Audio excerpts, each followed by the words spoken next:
Today we're reviewing adding and subtracting polynomials again. So in this case, what I'd like to do in the video is I'm going to go through worksheet 9.3 and I'm going to do all of the even numbers as the notes or the review. And then the homework assignment will be for you to just finish up and go back and do the odd numbers and then submit that to me via Schoology. Okay, so here we go. It says to simplify and then write each polynomial in standard form. Standard form, again, you need to remember standard form is when you write the highest exponent first and then work your way down.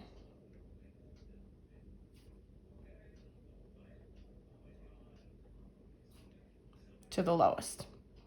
So if I take a look, number 2 here, I see in my first polynomial an 8c squared, a negative 2c.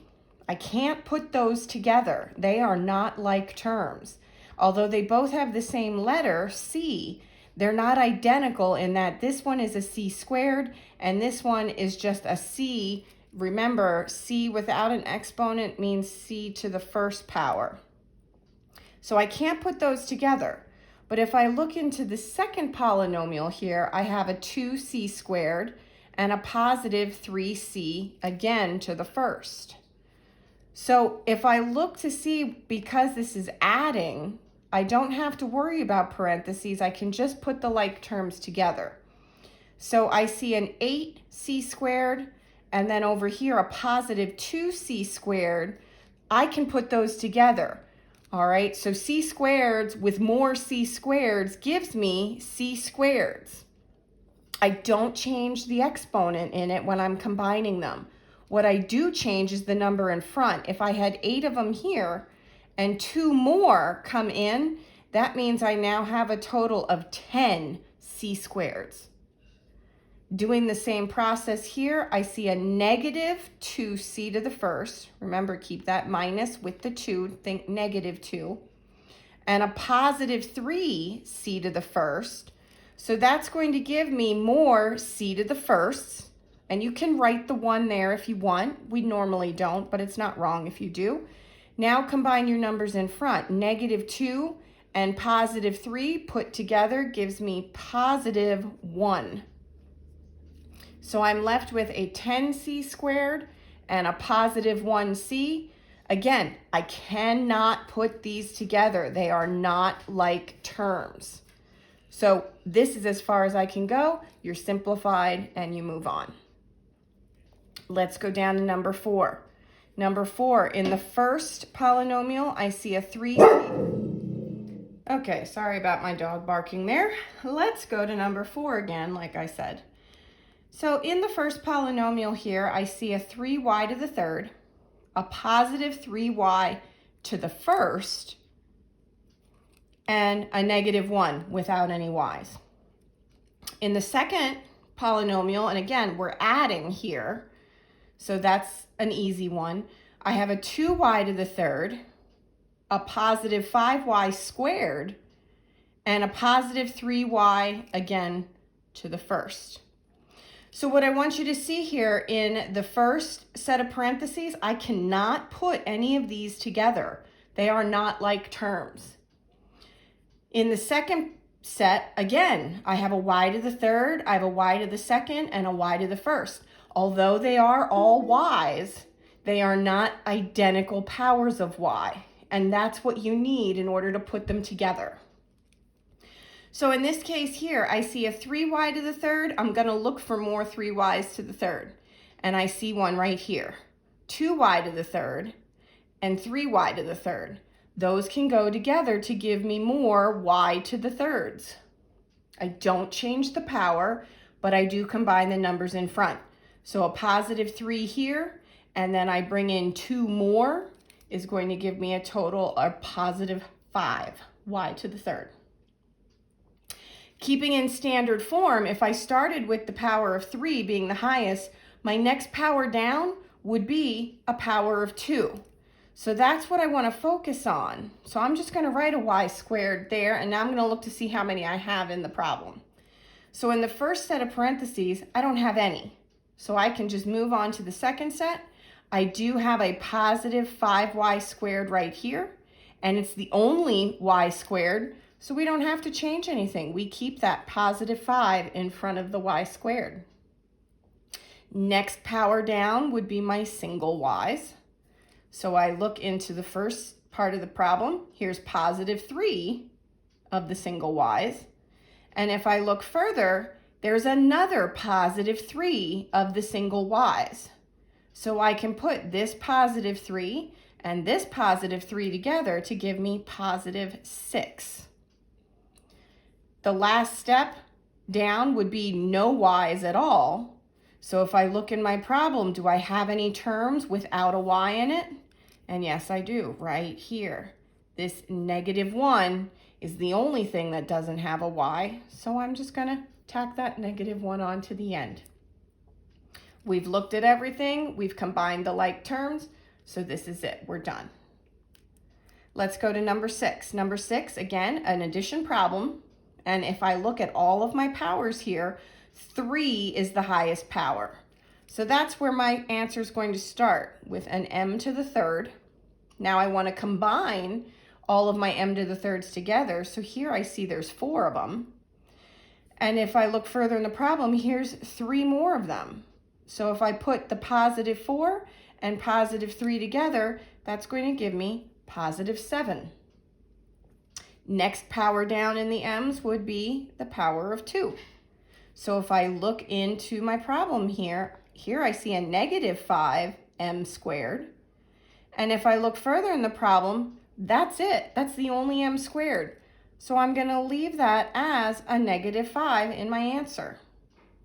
Moving in standard form, next power down would just be the single m. And if I look here, I see a -m. Remember, if there's no number in front, that means it's an invisible 1. So this is really a -1m. Here a little further down, I see a -3m. So -1 put together with -3 gives me -4 m's. Last part in standard form, let's look to see, do we have any terms with no m in it? And as I scan the entire problem, again, I see one right here at the end. There's a -5, so I'm going to tack that -5 onto the end, and now we're all set. Going to number 8, again, it's an addition problem. These are the easy ones.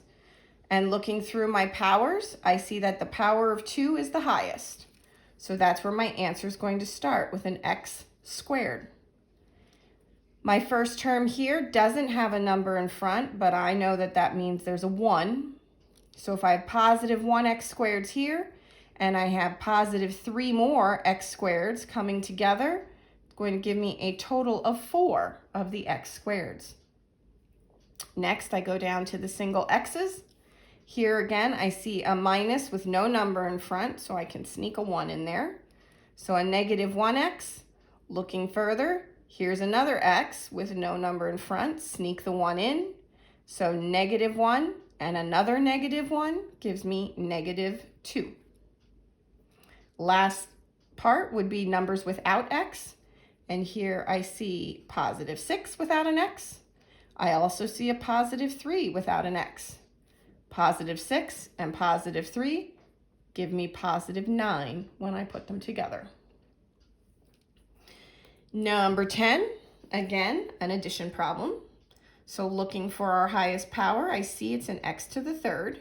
So I'm going to start my answer with an x to the third. I have positive 4 of them here, positive 3 of them here. Put those together, positive 7 goes into my answer. Now the next part down would be an x squared. If I look in my answer or in my problem, I don't have any x squareds. So you've got 2 options here. One, you could just not write the x squared at all because there aren't any. But if that is a little confusing to you, or if it's been helping to see how I've been showing here, then just tell me there are 0 x squareds. All right, that's not wrong. That's exactly the same as if I didn't put any x squared term in my answer at all, if I just covered it up. So either one is fine. Next power down of x would be my single x's. So if I look here, I have -5 of them. And if I look here, I have +5 of them. -5 and a +5 put together, hopefully you're not telling me that it's 1. If I'm adding opposites, again, they're going to cancel out. I'm going to get 0. So an option, you could just not write the 0x, leave that out of your answer, or you could put the 0x in, either way. Last step in standard form are the terms without an x at all. So here I have +4 without an x. Here I have a -3 without an x. When I put those two numbers together, I get +1, and there's my answer. So again, you can totally write your answer this way. If you wanted to simplify it one more time, you could write equals 7x to the third, and then just the +1. Either one, completely acceptable. Okay, now starting with number 12, you're going to see things change a little bit because now we don't have a plus sign, we have a minus. And the way we're going to handle that is we're actually going to change the problem into an addition. Because hopefully as we're going through these addition problems, you're thinking, oh, this is easy, I've got it. So because adding is easier, what I'm going to tell you to do is you're going to change this minus sign to a plus sign, and then change the sign of everything in this second set. You do not touch the first set. The first set remains as is. But here in this case, my +2x squared is now going to become a -2x squared. My +3x is going to become a -3x. And my -2 is going to become a +2. So now we're left with this polynomial plus this polynomial. And we're right back to what we did in the first few. So if I write my equal sign here, I see x squareds are my highest power. But if I take a moment, I see +2x squareds and -2x squareds. When I put those together, I'm going to get 0x squareds. And so I'm just going to leave the x squared out of the answer. But remember, you can put 0x squared into your answer. Here I have -5x. And I'm adding a -3x, so that's going to give me a total of -8x when I put those together. Last, +1 and +2, when I add those, I'm going to get a +3. And then I'm finished with number 12.